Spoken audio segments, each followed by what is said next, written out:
there's obviously a really very clear planet that is right north of the sun.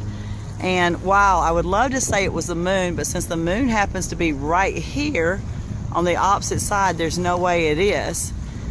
And since we all have been taught in school that Mercury and Venus do not show up, oh, just look at that planet just beaming and shining right now. Somebody tell me what it is. Thank you.